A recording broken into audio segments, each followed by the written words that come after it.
Hey guys, Eddie Sanhill here, team captain of Team Foe, here with my boy Juan Brand. So Juan, tell us what you got with this deck. I basically played most of the cards are the same from my last deck profile that I did for the channel when I played in the PPT Atlanta. Most of the cards stayed the same. There's some changes that I did obviously, and I feel like this is like the way that the Hide and Mastery Broly deck should be being played for, like, moving forward. Okay, let's get into it. Obviously the first 4 cards that I played are the 4 Bardogs. This guy is just, he's just necessary. Like I said in the last episode, he's just needed because he does everything for you. And then, like, I know late game you don't want to draw him because like you'll probably be like a 3 or 4 life by then. But he's like the best energy, and I wish he's a 5K. But you do need this card because he's the one that starts your engine. He basically swings early, and basically if they don't defend it, they have to take the damage. To continue, I played 2 of the grandpas. I was thinking about taking out 1 Bardog and adding a 3rd one, but I just decided not to because Bardog was just too good. But I think moving forward, I will bump this up to 3, and I'll change something out of the deck because the Bardog doesn't really do anything. They kind of suck against Baby because I don't want to take a life because they're just going to pressure me for Chain Xeno. And against other decks, they're just like whatever. For the swap engine, I played 4 of the dynasties. I used to play 3. I bumped it up to 4. So early game against Janemba decks, I can pressure early. I'll swing with the Bardock for 10, and then this swings for 15. So they have to like either give me a super combo or just give me the life that they're gonna take from this. And swing with multiple by turn 2, I have like 2 or 3 on board, and this just pressures early because they're not awakened yet. And that just goes the same for like every deck. So for like against Baby, I wouldn't swing with this because I'm too afraid of the after image because I don't want like my play to stop. So I'll swing into this, and they can't after image this, but it's just gonna be a waste because they didn't deal with the main problem, which is Bardock. The next card is Videl. I was playing 3 or 4 before.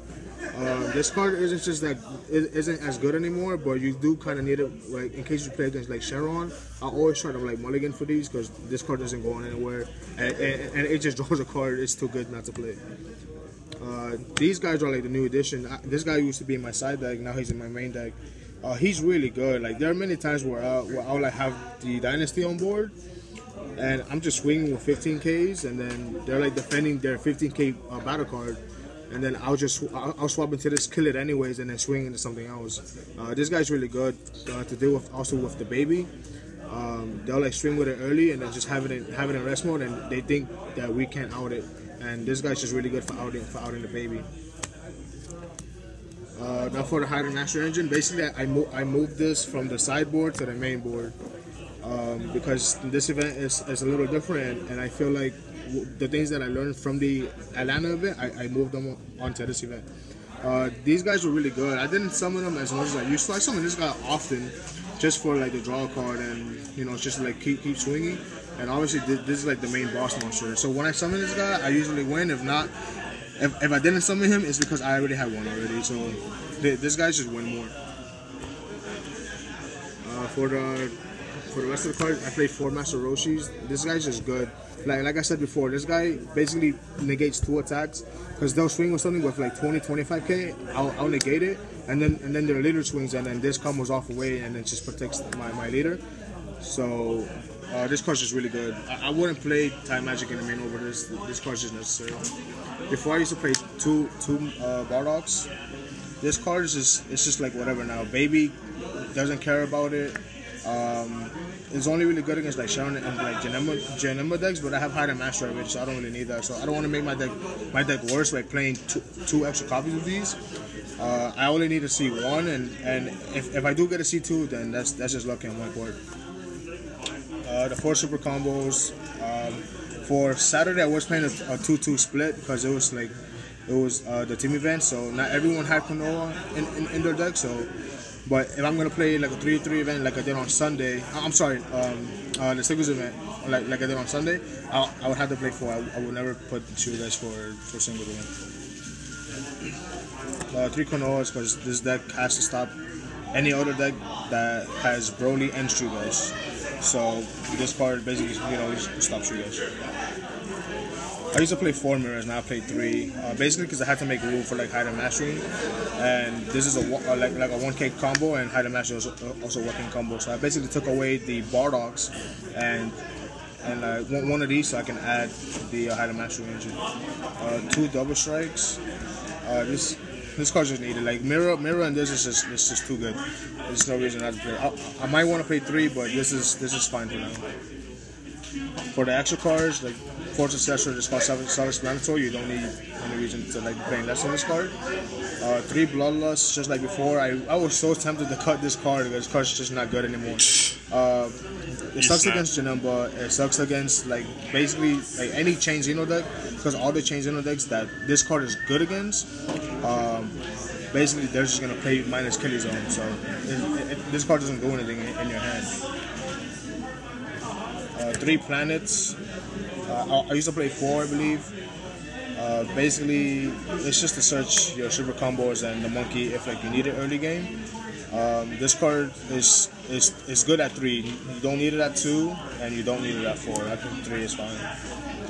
I do main battery now.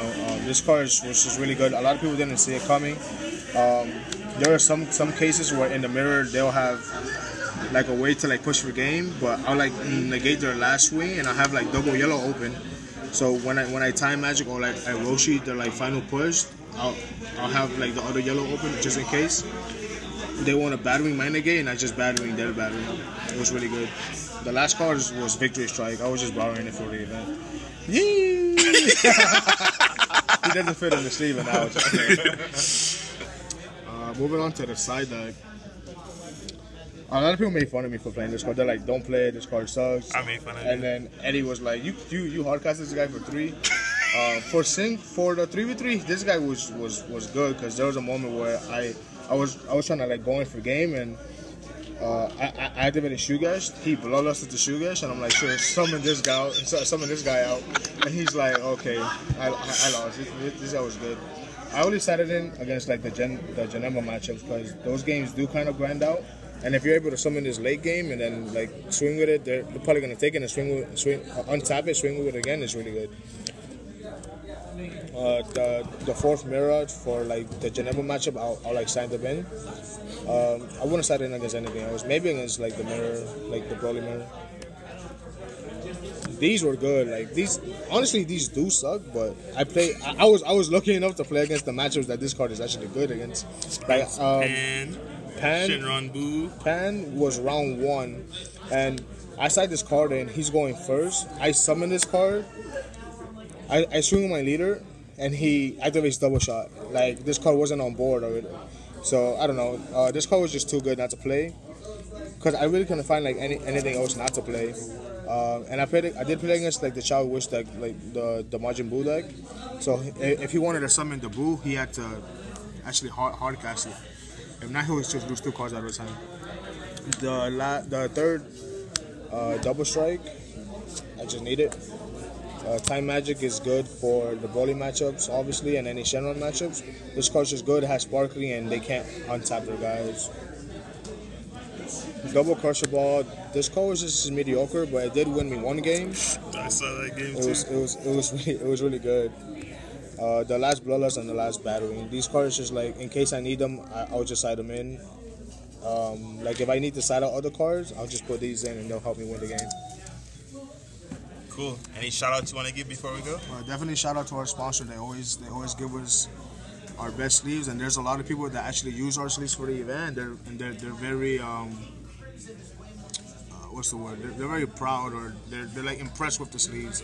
A lot of people saw them and they're like, man, I kind of want those sleeves. So definitely shout out to them. They're always like giving us our stuff, and hopefully, you know, the word gets out more because these sleeves are really good, and they make a lot of people just like move their head, like just like want to look over to see what we're playing. Shout out to all the teammates. Shout out to Ale Hitop. Shout out to Eddie Hitop. Shout out to all the other guys that came with us at the event and drove with us to the event. It was a super fun event overall.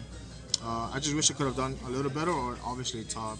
I care about winning, but I care about topping actually a little. You finished X1. I don't know how you didn't top, because I was your only defeat, and I finished 11th. So I don't know how you didn't sneak in top 16. I finished in 21st. That made no sense to me. But I mean, it is what it is. It just motivates me to to keep going and be better. You know.